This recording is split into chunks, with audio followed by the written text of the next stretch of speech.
Welcome back to the Bruce Poetry Project. My name's Bruce, and I'm going to recite a poem for you. What a surprise that I'm going to do that in the Bruce Poetry Project. One of the things you may not know about me, but you're about to, is I really like hats. I'm not exactly sure what started the hat fetish, but over the years I've accumulated a fair number of hats. This poem is called The Hat. And by the way, before I get to the poem, one of the weird things about the world, and this is going to sound, sorry, it's going to sound very sexist, but it's also really true. Women look great in hats. And most of the time they don't wear them. And yet men, we struggle with the hats and we're wearing them all the time. Go figure that. And as you listen to this poem, that may resonate with you a little bit. Okay, so here we go. The poem is called The Hat. Someone should really tell him. He bought a hat he bought. It gave him just the look he sought. Out he came from haberdashing, thinking that he looked so smashing. Down the street he walked on air, filled he was with savoir-faire. Then on home to his sweet wife, she saw his pride and full of life. "Oh Lord, my God," she almost blurted. Quick she turned with face averted, not what to do and how to handle the man she loved, not to put out his candle. He prized her honesty, so she gave him no lies. But if she told him the truth, there'd be puppy dog eyes. The choice so tough, it was Hobson worthy. What should she do about this awful derby? To wait a day was the easy decision. He'd be off to work and there meet with derision. The chapeau'd be gone and off his head, and she not be blamed for a word she said. The morning next dawned after the night. Off to work he went, and he looked so bright.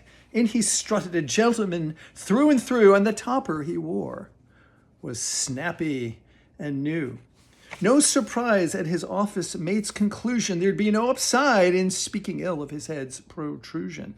No doubt he'd get an earful from his missus. She'd set him straight, or he'd get no kisses. No need at work their colleague to ruffle, for plain speaking could cause a kerfuffle.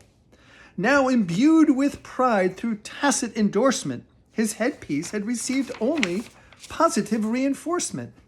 This confirmed his view that the hat was a winner.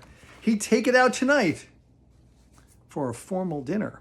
His wife said with only slight hint of persuasion, maybe a fedora was more appropriate for the occasion.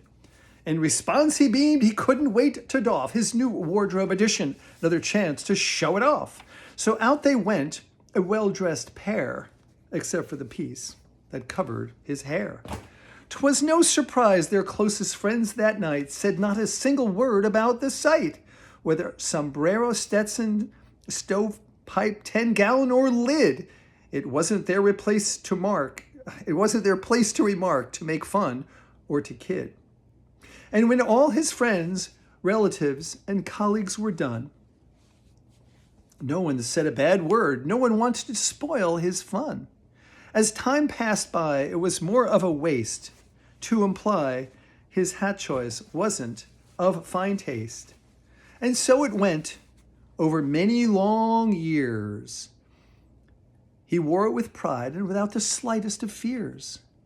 Finally, one and all accepted that the hat was him, and he was the hat. After all, maybe it didn't look so bad, and it made the man they all loved so happy and glad. Okay, that's all I got to say about hats today at the Bruce Poetry Project. Hopefully you liked at least one of my hats. And I wish you all the finest of days. That's it for now.